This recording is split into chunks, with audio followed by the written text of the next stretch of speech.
so exciting. We've talked about having our own podcast for ages, and here we are, our very first episode of the Life Transitions podcast. Really clever name, the Life Transitions podcast. We thought, no, let's say I thought the most appropriate very first guest of the Life Transitions podcast should be my wife, Leanne. Because without Leanne, there is no Life Transitions, where the two of us together have become this ultimate team here. So, Leanne, thanks for being the very first guest of the podcast. Well, thank you for having me as your first guest. Well, welcome to the studio. This is you're at the home studio. I'm in the office studio. Yeah. And people get to know us by looking at us, I guess. Not know us, but they recognize. That's the better way.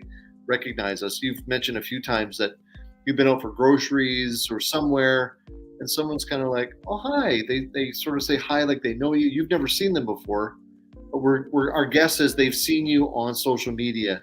They've seen you in a print ad. They've seen you, and they feel like they kind of like, "Oh, that's that lady." They do, yeah. And you're not used to really being recognized, and so, yeah, you just smile and say hello again. And well, I guess it's Brandon. Have to be nice when I'm on the road, and yes, that's a good, that's always good to be nice, for sure. Well, I thought, because I know people are curious, that we're a small family business, but and as a little thumbnail sketch for our viewers, our people partaking in this, as a very brief thumbnail sketch. In 2016, Leanne was a high-powered, independently operating esthetician and radiology. I'm going to say it wrong.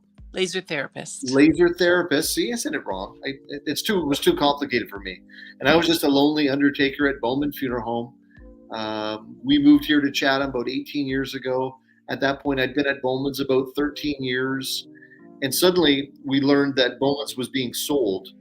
And we thought about it, would have it ever happened, but who's ever going to buy this old place? It happens. And suddenly in 2016, I'm looking at really essentially not having a job, not having a local job anyway. And you made that face a lot. So we're like, I don't know what we're going to do. And so together, I say together, but I guess I had the idea of like, hey, let's start our own company. And as insane as that sounded, you went along with it. And but ultimately, for yourself, this is 6 years later. I'm pretty sure this was never on your bucket list to own a funeral company, all those kind of things. What are things been like for you? Just give us a little taste of what it's been like for you. Well, as out of the blue as it was when we found out that things were changing for you in your position, it wasn't really out of the blue that we would open something up, because it really was a dream of yours for a lot of years. Sure. Even the formula that we're following, or certainly that we began with, was something that was sort of on your radar for a while. You always seem to have an idea or a desire to do things a little bit differently. So it wasn't that out of the blue. But you're the risk taker.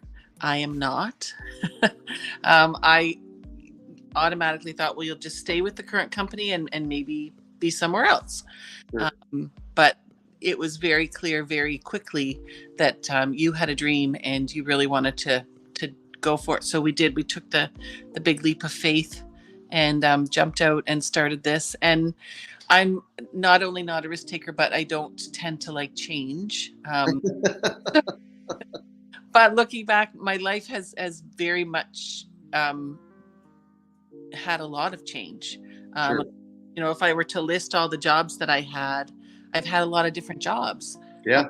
You still stayed at them for a long time. I certainly wasn't someone who jumped from job to job, but if I go right back to when I was 12 years old and had a paper route, I've had a lot.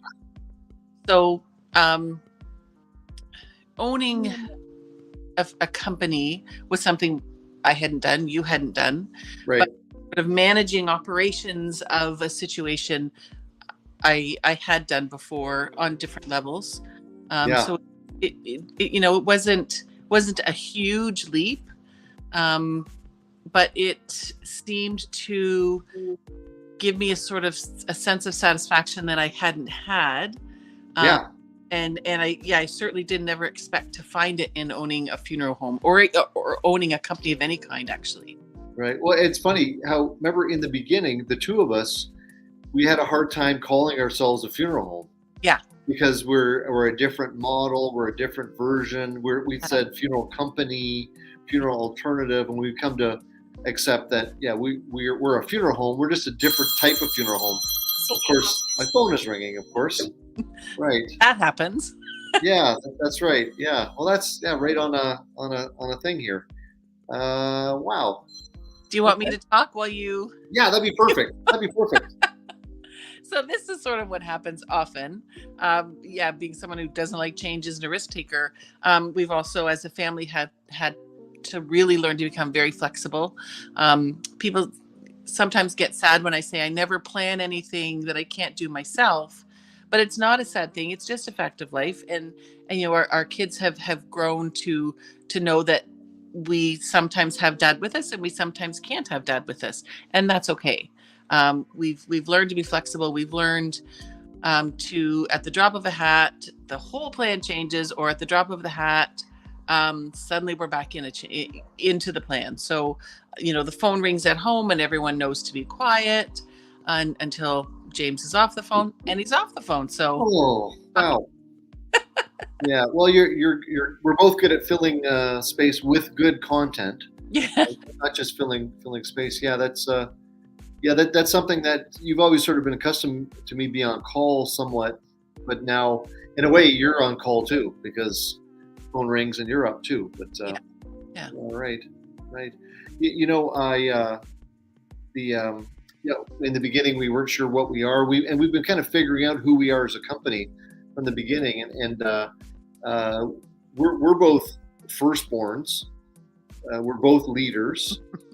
And we both sort of know what we want, and we're both married to each other.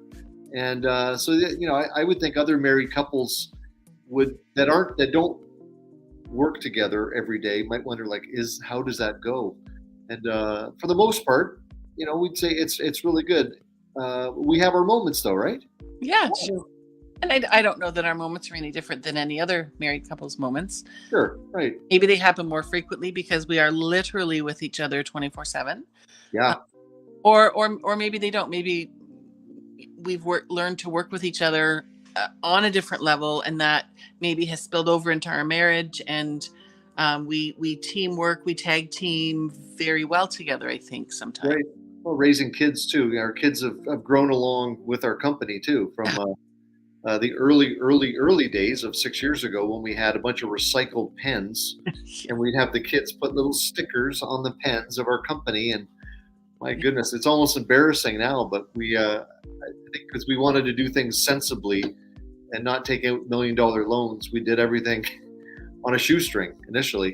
But I think humble beginnings are very healthy. Even our marriage, we had humble beginnings. So it's really healthy. It's easier and maybe comes more naturally to enjoy the progress that we've made, because we started, so small and in such a humble way. Yeah, for sure. Keeps us humble. Us humble. But there were some eye openers, I think, for you initially, where you maybe didn't realize that not all funeral companies get along. Yeah. It was kind of, not that we're going to dwell on that, but that was. I never really shared a lot of that stuff with you because there was no point in me bringing that stuff home. But we faced a bit of opposition initially. Mm-hmm. Yeah, some really strong opposition. Some days. Yeah. Really strong. Yeah. It was. It was an eye opener. The funeral profession, at least certainly the way we approach it, and I want to think, and I do think the way most funeral directors approach it is it's a caring industry. Yeah. So to come up against such strong reaction to who we were and what we were and the fact that we existed really, really threw me, and it was really stressful for years. Yeah, it was a stress I'd never felt before either. Like you're basically when I thought about it, it was like they were threatening our family. Yeah. they were saying, we don't want you open and providing for your family. And when I would dwell on that, that would make me, I'd kind of not quite a Will Smith, but it would tick me off, thinking, how dare you? But it's something that has always brought me back in those kind of negative moments is that the clients that we serve, we do a good job, and they let us know that, and we see it in their faces, in their tears, in their hugs, their handshakes, the letters, the cookies that people have brought us. That we're not working for other funeral homes; we're working for our clients, and that's where the rubber meets the road. Yeah, and really, I think early on we were very careful and intentional to focus on our business. Yeah. How can we do our business the best that we can do? Yeah. And we spread the word about who we are the best. So the more we focused on the successes and the promotion of our own business, the less we worried about anything that was happening outside of us. Right. Well, you constantly brought me back from doing something that would have been a bad idea, would have been just an overreaction, or So that's that kind of that we're like iron sharpening iron here, and Iron Man and Iron Woman together. We're like the iron pair. It's something, initially, we've always used social media from the very, very beginning, and continue to, as we're doing right now with a podcast. Something that I don't know if many people know this. I'm going to show an example here of some of the incredible work that you do. You create in many ways that the look of our marketing.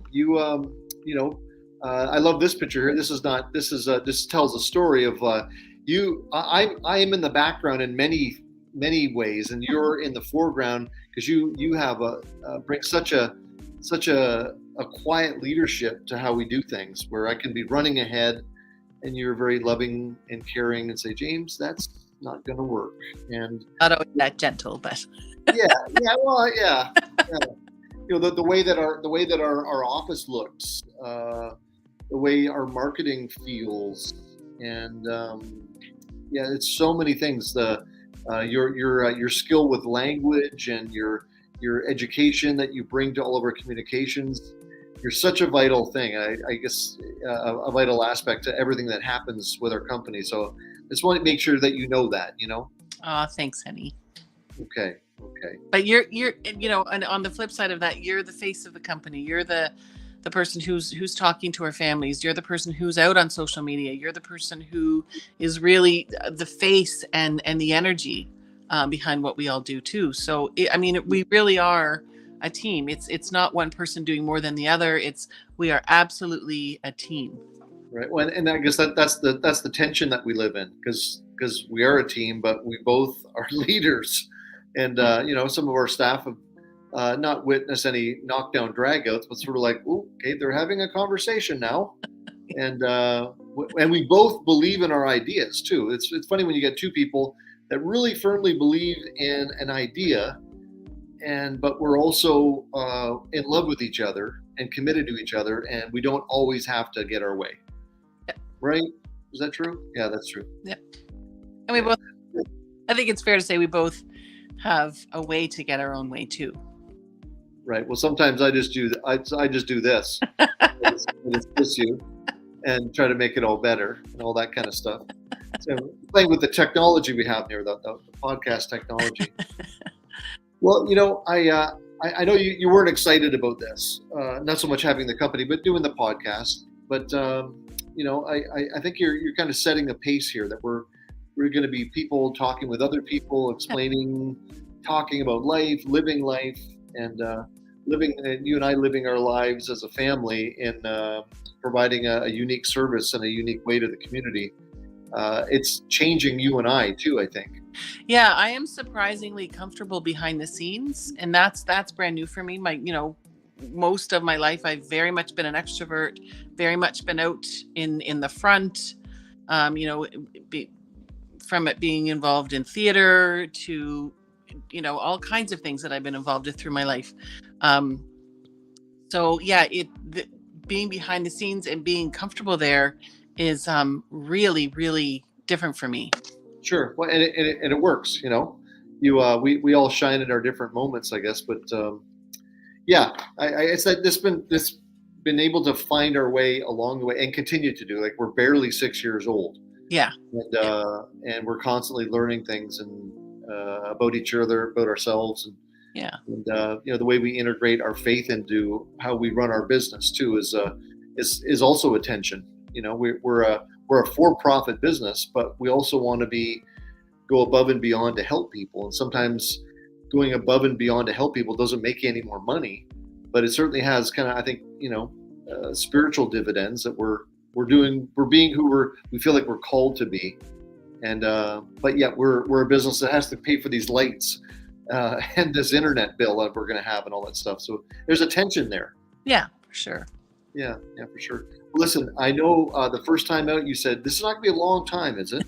and it's not. And there's I had all kinds of plans to show other like amazing pictures, like you on the stairs. Remember that day? That was a great day with Tanya Sinnott. We did some photos. Every year we have a different photographer capture us, and little things that we've sort of maybe unintentionally started as traditions where we're tracking our progress with ourselves, with our company here. But judging by the clock on the wall behind you there, beside you, we got to get you onto your next task there, and myself included.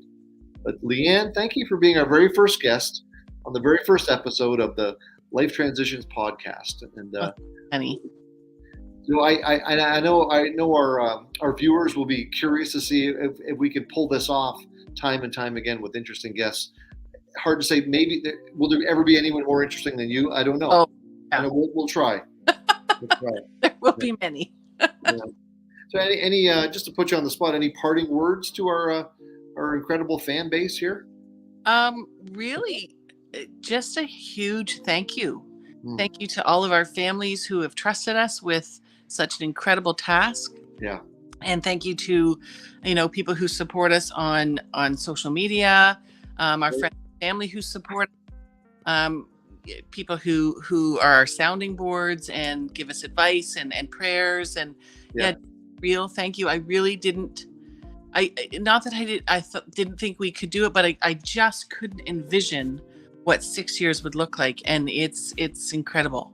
Right. Well said. What is there to add? Nothing but I love you, and I'll see you at home in a little while. Okay. Thanks. Okay. All right. Bye. See ya.